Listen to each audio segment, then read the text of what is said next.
В эфире «Актуальное интервью». Сегодня с гостем студии мы будем говорить о борьбе с коррупцией, какие формы коррупции распространены сегодня, какие проблемы осложняют расследование громких дел и какие изменения происходят в антикоррупционной сфере. Эти и другие вопросы мы обсудим с начальником отдела по надзору за исполнением законодательства о противодействии коррупции прокуратуры республики Романом Белоусом. Роман Викторович, здравствуйте. Здравствуйте. Что такое вообще коррупция, какие формы наиболее распространены сегодня и с чем это связано? Коррупция представляет собой довольно сложное социально-юридическое явление. В принципе, сам термин коррупции у нас указан в федеральном законодательстве, в федеральном законе о противодействии коррупции, но имеет довольно сложную структуру.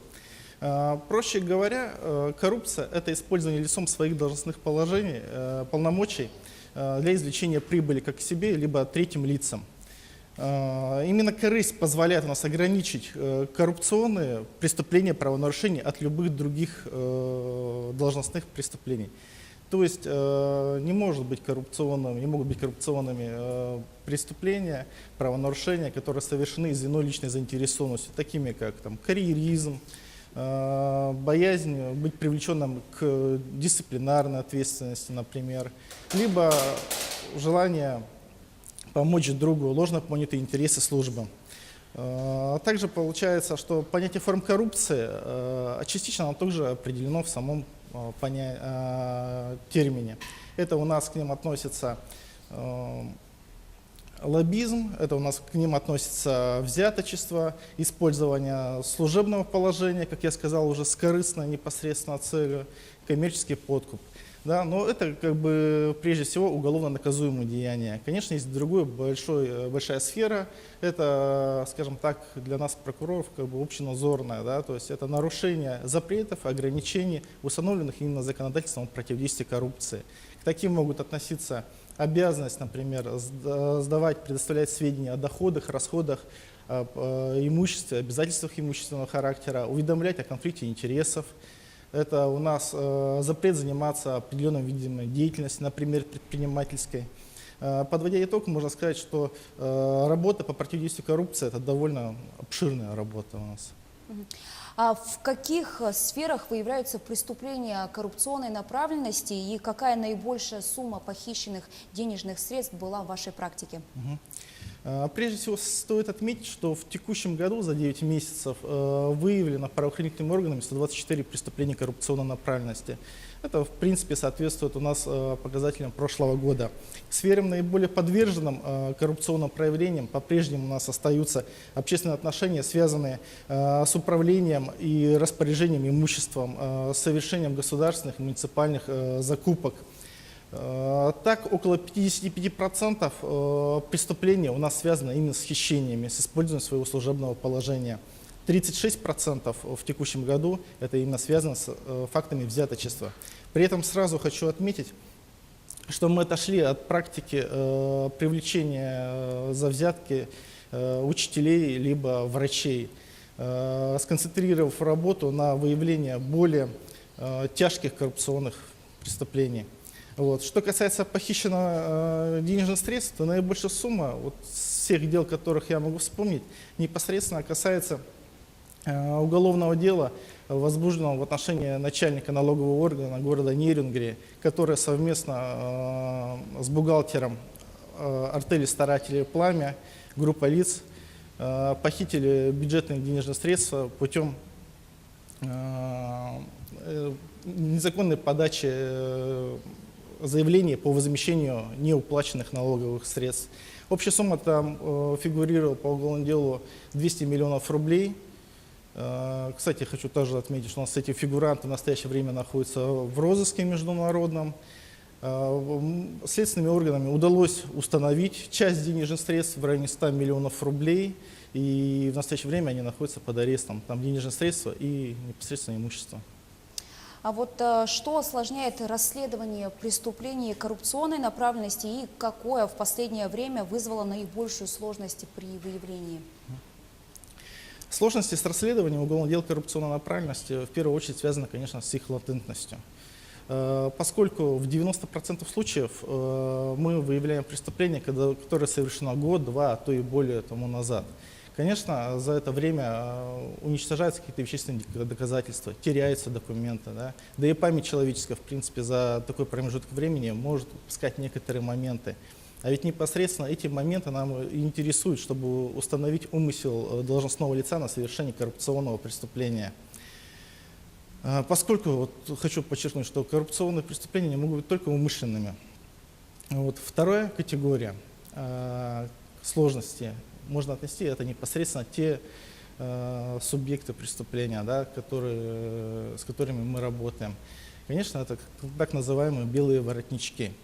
Почти все они имеют высшее образование и живой ум.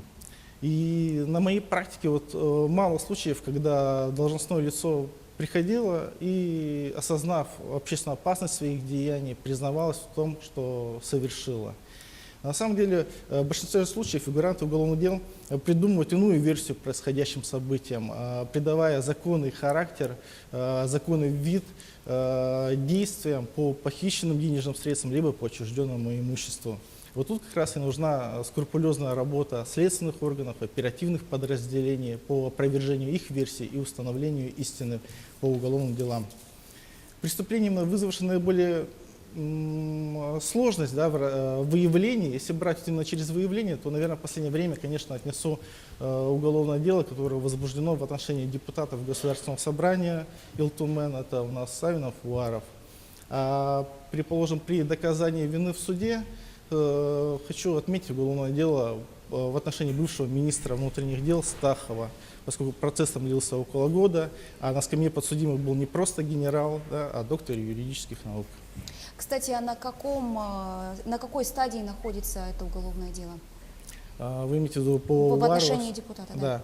Да. Уголовное дело в отношении Уварова и Савинова в настоящее время находится уже на завершающей стадии. Им предъявлено окончательное обвинение в совершении преступлений, в том числе, получается, по факту получения денежных средств в виде взяток.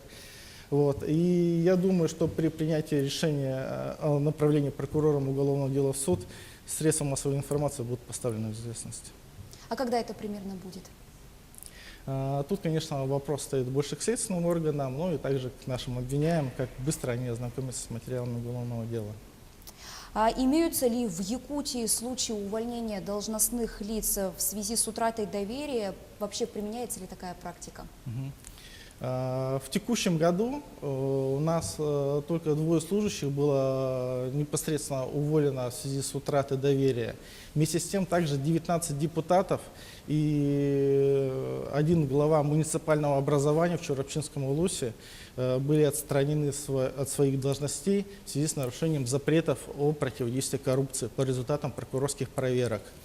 В принципе, в этом году мы столкнулись впервые с такой ситуацией, что около 400 депутатов муниципальных образований у нас отказывались первоначально сдавать сведения о доходах, расходах, об имуществе и обязательствах имущественного характера. Вот. Благодаря слаженной работе прокуроров и во взаимодействии с управлением при главе по профилактике коррупционных и иных правонарушений нам удалось все-таки более 300 депутатов сподвинуть к исполнению их предусмотренных законом обязанностей. Да. Вместе с тем, те должностные лица, которые это не сделали, соответственно, лишились своих должностей. А почему они отказываются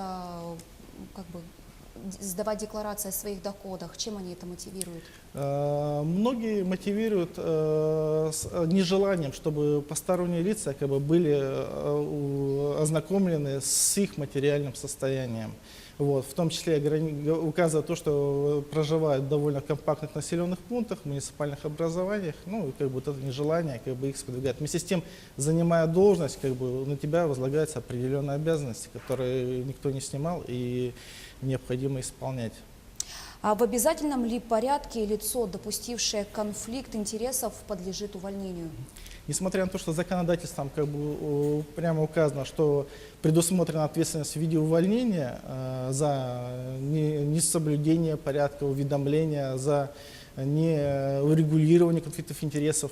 Вместе с тем практика идет по пути, что возможно и другие более мягкие меры наказания, такие как выговор, замечания, ну или иные, предусмотренные трудовым законодательством. Вместе с тем, эту уже практику у нас поддерживает и рекомендации Минтруда, которые вышли вот в июле во исполнение национального плана по противодействию коррупции за 2018-2020 год, утвержденный указом президента Российской Федерации.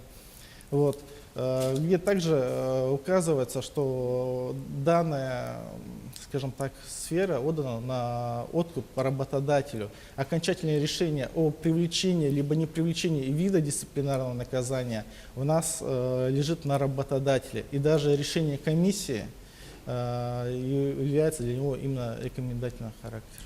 А помогает ли общественность и СМИ в борьбе с коррупционными направлениями? Конечно, основными источниками информации, как для прокуратуры, так и для, в принципе, правоохранительных органов, является поступающее обращение граждан. И большой вклад, на самом деле, делают средства массовой информации. Но что касается обращения граждан, к сожалению, большинство из них сводится к оспариванию решений либо актов должностных лиц.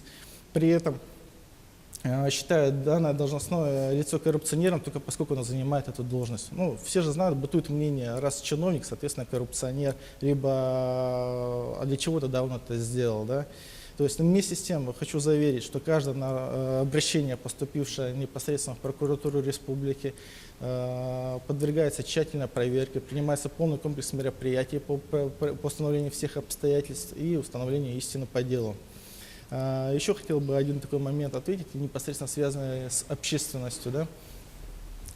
Это у нас проведение антикоррупционной экспертизы. В принципе, законы, нормативные правовые акты, подзаконные нормативные правовые акты – это кирпичики, которые выстраивают все наши отношения. Случаев, когда граждане, общественность обращались по оспариванию какого-либо нормативного правового акта, носит просто, на самом деле, единичный характер. Вот. А специальные организации и лица, которые Министерством юстиции уполномочены на проведение антикоррупционной экспертизы, их фактически не проводят. Роман Викторович, большое спасибо, что нашли время и пришли к нам в студию. Я напомню, это была программа «Актуальное интервью» с гостем нашей студии. Мы говорили о борьбе с коррупцией. Оставайтесь с нами.